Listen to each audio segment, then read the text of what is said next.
Okay, so a few months ago I posted my first devlog for Hooked on this channel in which I shared the beginning of development on my dream game. A casual, cozy isometric fishing game inspired by titles like A Short Hike, Stardew Valley, and Eastward. And the amount of positive feedback and support I received from you guys on that video was really incredible, and I just want to say thank you to all of you for joining me on this journey. I'm really excited because in this video we'll take a look at all the progress I've made over the last few months and how the game has completely changed since the last video. We'll talk about the journey to reach this point because trust me, there have been quite a few challenges along the way, about the future plans for the game, and I've also got some really exciting announcements to make later on.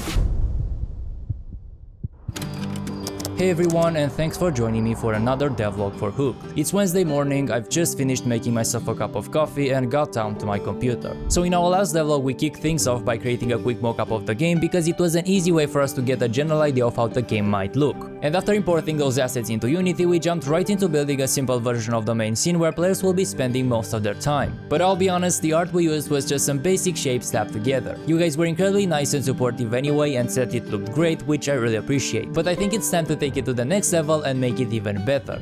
So I started off by gathering a ton of references from artists I admire and games that inspire me and began creating some simple stuff like terrain, grass, rocks, and so on, but I quickly realized that the game lacked an art style. And so creating assets that not only looked good but also felt cohesive and matched my vision turned out to be quite challenging and time consuming. In fact, it took me a few weeks and multiple iterations until I finally had something I was happy with. And the thing is that I tend to be quite self-critical, which has its advantages because it constantly pushes me to improve, but on the flip side it also means that I often find myself getting stuck in a loop trying to perfect what I'm working on. Despite all of that, I managed to get our island looking like this, and honestly I think it looks a lot better. Of course, there is always room for improvement, and as the game development continues, the art will naturally change and evolve. That's to be expected. And actually, we're gonna come back later in the video, improve these assets and create even more. But now that I had some art in place, I started thinking about gameplay. I have a whole list of features I want to implement, including a complex fishing system, the ability to collect, store and sell items, raise animals, grow crops, and all that good stuff. But let's pause for a moment here because there is something missing from our scene, and that's the player character. Now I spent a lot of time reworking the art and creating animations for our character, but what I've realized is that before we can bring those into the game, there are some problems we need to address. If you remember from our last devlog, we stopped when it came to adding collisions to our map, which can be tricky because simple box colliders that would work perfectly in a top-down game just don't make sense in Hooked, where the art is drawn in an isometric perspective. Now finding a solution should have been pretty much straightforward, but since I haven't dealt with isometric perspective before, it didn't seem that way. I was a little bit scared honestly, and my initial reaction was to avoid colliders altogether. And that may sound strange because we still need to prevent the player from walking through buildings, trees, fences, and all that stuff. Well, here's the solution I came up with. What if instead of using WASD to control the character, we implement a new system where you have to select a tile on the map with your cursor in order to move around? The character would then find the shortest path to the selected tile and start moving towards it using the grid from our tile map. Okay, but what about those tiles with props on them? Well, we would give those a blocked property that the Python script would use to determine where the character can or cannot walk, and so we wouldn't need colliders. On paper, this sounded like a good idea. It wasn't. So I got down to work and started implementing the system. But since it was my first time dealing with pathfinding algorithms, writing all the code took me a while. It actually took me about 2 weeks just to get the basics working, and even then there were still things that needed improvement. For example, I mentioned earlier that our character would take the shortest path to the selected tile, and while that makes sense most of the time, it may not be always what we want. Here for example, we have a path and it will look more natural for the character to walk on it instead of going off-road through the grass just for the sake of a shorter route. So what I did is introduce a priority value for each tile. Now if the character has to pick between a grass tile and a dirt path tile, it will choose the path because of its higher priority. And this change worked great, but I still had to spend some time on fixing a ton of bugs related to the character's movement, sorting issues, and overall behavior. Finally though, after a full month of work, the system was finally complete. No more bugs, no more issues, it was time to test it in the game. Well, it didn't work out the way I hoped. The movement system felt completely out of place and I didn't know why. You see, while moving around isn't the main focus of a video game, if that's all you could do in a game, just walk around and explore, it needs to be somewhat enjoyable or at least not annoying. Because when testing the game while my character was moving to the selected tile, I found myself clicking on multiple tiles along the way just to interact more with the game because I was getting bored. So what I did is that I started looking at other games that use a similar movement system and asked myself what the issue was. And something I noticed is that all those games had one thing in common. They involved some form of strategy. And that's when it hit me. The reason I think it works in those games and not here is because in strategy games, while your character or units move to the selected position, you actively think about your strategy, plan your next move, and think about how to beat the level. But in my game, there are no levels. And while it's true that every player will come up with a general strategy for earning more, improving relationships with other characters, building their place, or simply deciding how to spend their day, those are not things that need constant attention. So from the moment you click on a tile to the moment your character gets there, you're left staring at the screen waiting. But the last thing you want in a video game is to take away the player's input and have them just watch the screen without participating in any way. And now that I think about it, it all makes sense, though before implementing the system, those things were not that obvious to me. But now I was faced with a big decision: either keep the existing setup, accept it as it is, and move on to the next task, or throw a month's worth of work out the window and spend more time implementing a WSD movement system and dealing with collisions and sorting problems that come with it. And it wasn't an easy decision at all because I spent so much time working on the system, but in the end I realized that holding on to something that didn't fit the game would only harm the project in the long run. And even though it can be hard, sometimes it's better to just let go of the work you've done rather than damaging what you're working on. So I made the call to start over, and here I was, once again, back to square one.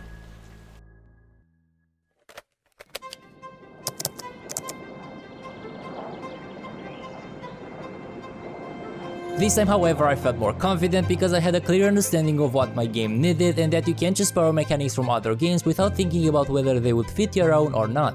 So I started by bringing back the script that allows us to move our character in 8 directions using the WSD keys, and after that I spent some time polishing the animations I mentioned earlier and imported them into the game. And honestly, I think this new character looks a lot better than what we had before. It's definitely cuter. Still a little bit rough around the edges, but as my pixel art skills improve, we'll definitely come back and make adjustments. Now it's important to keep in mind that once we implement the character creation system, players will be able to customize their character's appearance from hair, skin color, clothing, and so on. I think that would be a great way to let the players express themselves. And speaking of expression, while working on the character design, I also began experimenting with facial expressions, which I thought could be incredibly useful in the future for cutscenes and various interactions throughout the game. But I was a little bit unsure whether the character's face should have a mouth or not, so I reached out for feedback. And after reading what you guys had to say, which was a lot of great feedback, I ended up choosing to keep things more clean and clear by not including one, even though we can still use them in certain cases where it makes sense in order to better sell an emotion.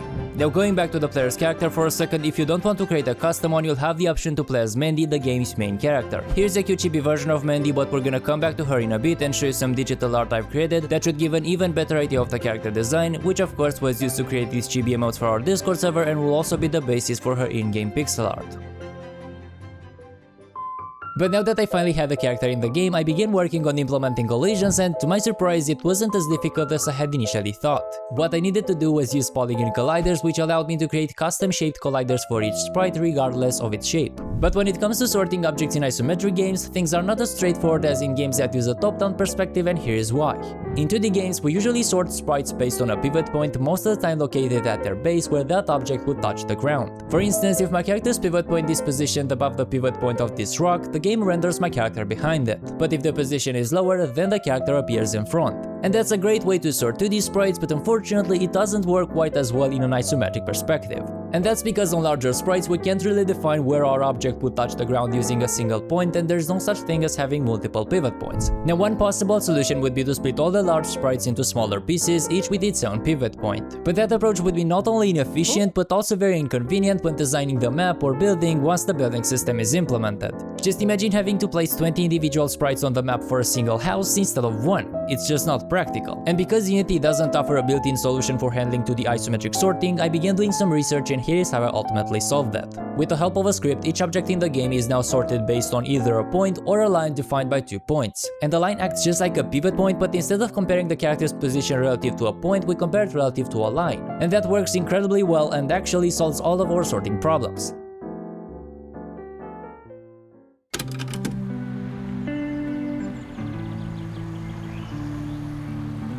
Now one of the things I really wanted for this game to have was a way to track the time within the game, allowing us to have days, months, and years pass. And having a way to tell the time will not only make the player feel more immersed in the game's world, but it will also allow us later on to create routines for NPCs, make businesses automatically open and close at specific times, and so much more. Now implementing this was pretty straightforward. As long as the game is not paused, we count the seconds that pass and increment the minutes, hours, days, and so on. However, I didn't want a day to last 24 hours like in real life, so I made a few adjustments to the the code where each in-game minute now lasts 0.7 seconds instead of 60. This effectively shortens an in-game delay to about 16.5 minutes, which I think works a lot better. But we definitely don't want players feeling like they're constantly racing against the clock. And when a minute goes by in less than a second, seeing the time in the UI updating becomes super stressful. Suddenly, instead of enjoying a peaceful morning at the lake, players will be constantly reminded by the UI that time is passing and they need to move on to other tasks.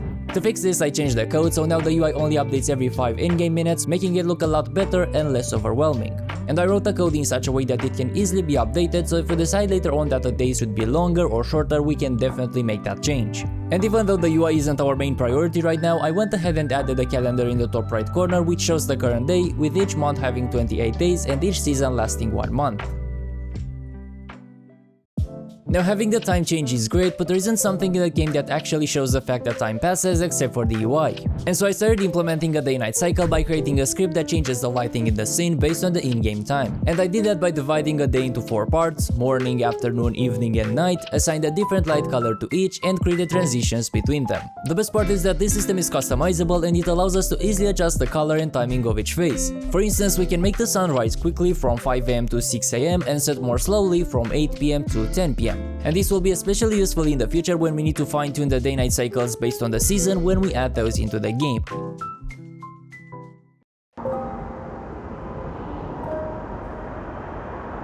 But as you can see, the nights in the game are pretty dark, and I intentionally made them that way because along with the strange sounds players will hear, it's a good way to communicate that staying outside at night can be dangerous and they'd better go home and get some sleep.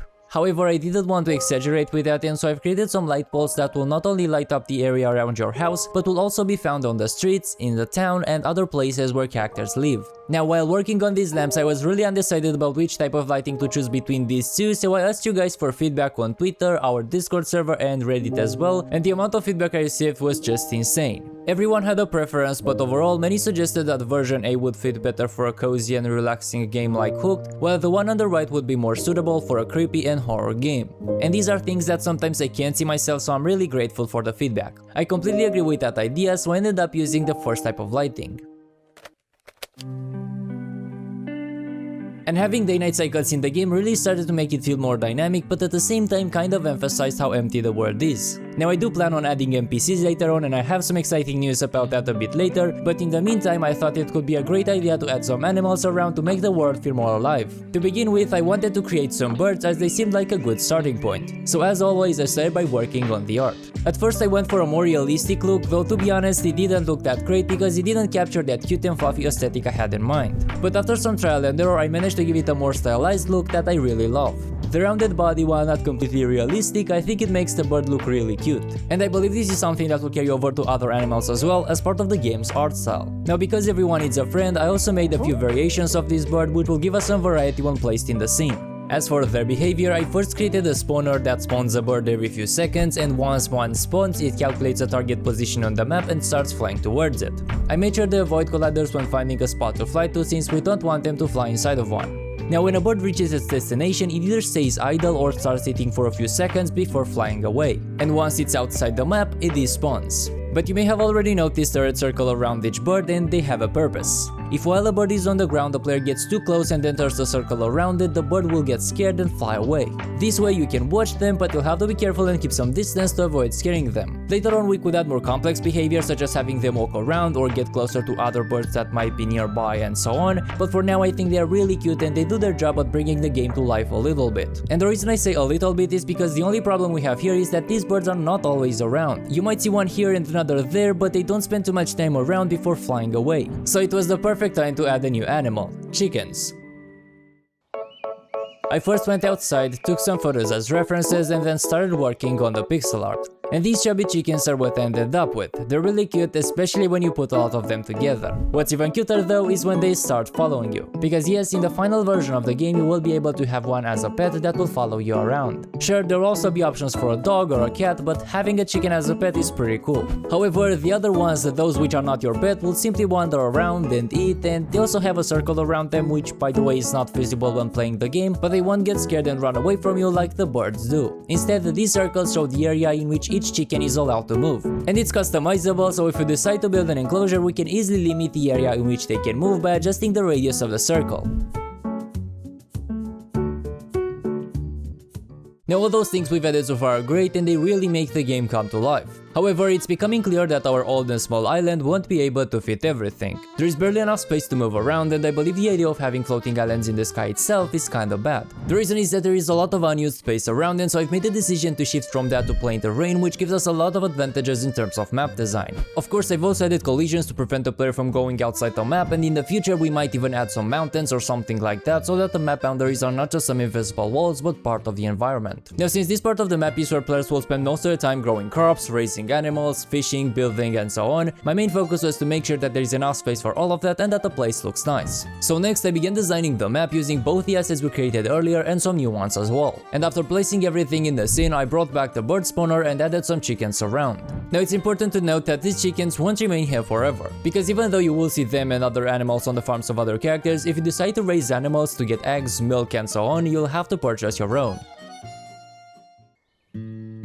But now let's take a look at the map. Up here at the top we have the player's house, and this entire area surrounded by the fence is basically our farm. Now as you can see, it's not in great shape. In fact, the fence is all broken, some parts are missing, the grass is overgrown, and this for sale sign makes it clear that nobody has been in here for a while. And this ties into the game story, which we won't get into right now, but at the beginning of the game, this cozy place in the middle of the forest is the one players will buy to start their journey. As we look around the farm, we can see some dirt roads, and one of them will lead to the town, while the other one will take you to the mines in the mountains. And those areas will be created in separate scenes later on. If we look up, we can also see a small lake, but the main one is down here. This is where you'll do most of your fishing, at least until you gather enough resources to build your own boat and venture out to sea. And to add some visual interest, I've added some water lilies in the lake, some water animations, and placed a light pole near the pyre to create those cozy vibes during nighttime. Around the lake there are loads of trees, tree trunks, mushrooms, rocks, and so on, resources that you'll be able to collect and use to craft different items. Moving down from here, we can find another path that will lead to the beach, and on the left side we have some odd rail tracks. Now I still need to figure out where to place the train station, probably not on this part of the map, but once it's set up, players will be able to use it to send the fish they catch out of town and sell it in the big cities. It will bring you more money than just selling locally, but that's something you'll get to do later on in the game as your fishing business grows. You'll also be able to produce and sell all sorts of canned fish, which is part of the entire fishing system I'm really excited about, and we'll get into details really soon.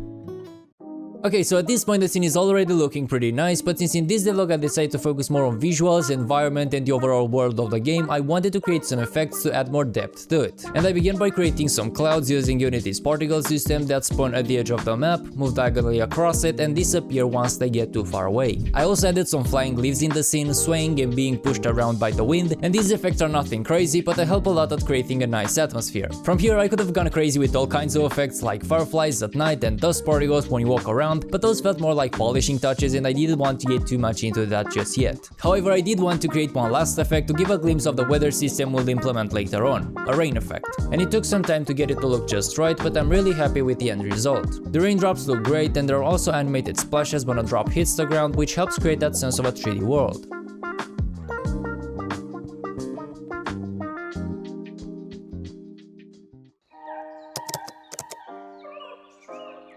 Now, having a cute art style, a good color palette, and nice visual effects are great ways to make the game feel cozy and inviting, which is what I'm aiming for. However, something is missing, and that is music and sound effects. Because no matter how fun or good looking a game is, it's the audio that really takes it to the next level. The problem is, I don't know how to make music. There is some good news though, because after the last devlog, someone who is actually part of this community offered to help with that. We've been talking a lot lately trying to figure things out, and hopefully in one of the next devlogs we'll start seeing some actual progress with that. I'm really excited because adding those will be a huge step in bringing our cozy game to life. But if we have to wait a little bit for the music and sound effects, there is something for which we don't, and that is the official Steam page of the game.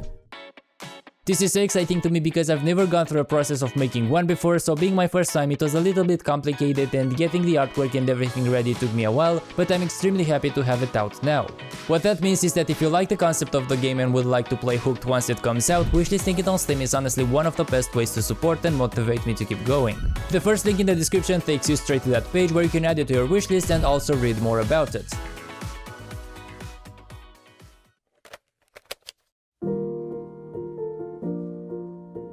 Now this game is a passion project, something very special to me, so I'm doing my best to make sure that the game is coming along nicely and that you guys like it. That's why sometimes I get stuck on perfecting the smallest things, because I'm trying to get the best out of me. The game has come a long way since the last devlog though, when all we had was basically a mock-up. There's been a lot of trial and error, especially with the art, but I'm extremely happy with how it looks now and excited for what's coming up in the next devlogs. There's more progress that has been made than what I've shown in this video, and here's a small sneak peek of that. I just didn't want this video to get too long, so I've decided to keep the rest for the next one, which will come out really soon. Now, working on the game comes with challenges because I'm doing everything on my own, from taking care of the art, coding, game design, writing, YouTube, and so on. I love it, but it takes a ton of time to get everything done. And that's one of the reasons why it took me so long to release this devlog, because ideally I would like to publish at least one every month. It can be frustrating at times because I have so many ideas I want to implement and work on, from gameplay systems, story, visuals, audio, and because I really love this game, I would like to have enough time to work on those and make sure that everything is going in the right direction. But I can't do that alone. So for those of you who are excited about Hooked and would like to support the game, I've just launched the Patreon page. Supporting me in that way would mean the world to me. It would allow me to dedicate more time to develop Hooked and turn what we have now into a fully complete game that we can play and enjoy. Because at the end of the day, that's the goal. Now, for those of you who decide to join the Patreon, I've included a bunch of benefits like early access to videos, exclusive access to scripts and art assets, special roles on our Discord server, private chat rooms, access to polls where you get to vote on gameplay ideas, art, music, and on top of that, early access to beta versions of Hooked as soon as I start releasing them, which will be very soon. So you'll be able to play and enjoy the game while providing feedback and helping its development. I've also included some higher tiers that I don't expect anyone to choose, but if you do, you'll be able to actually work with me to create and name custom fish species that will be added to the game, or even work on a custom NPC character, from character design, name, personality, along with, of course, having your name in the credits. Now, the number of people who can join these higher tiers is limited, so just so you know, they won't be available forever. And if you decide to join the Patreon, I just want you to know that you have my deepest gratitude. By doing so, you'll be helping me bring Hooked to life and create the best content I can for everyone. Thank you very much. But if joining Patreon isn't something you can do, that's totally fine. Just giving this video a like, subscribing to the channel, or wishlisting the game, those are also great ways to support me and my work. You guys have been very supportive here on YouTube, Discord, Twitter, and Reddit as well, always providing me with valuable feedback and motivating me to move forward. For that, I can only say thank you. I would love to hear your thoughts on all the progress we've made so far. If you have any feedback or ideas, please let me know in the comments below, because I answer to each and every one of you, and don't forget to wishlist the game. Thank you guys for your time, I appreciate your stay, and much love.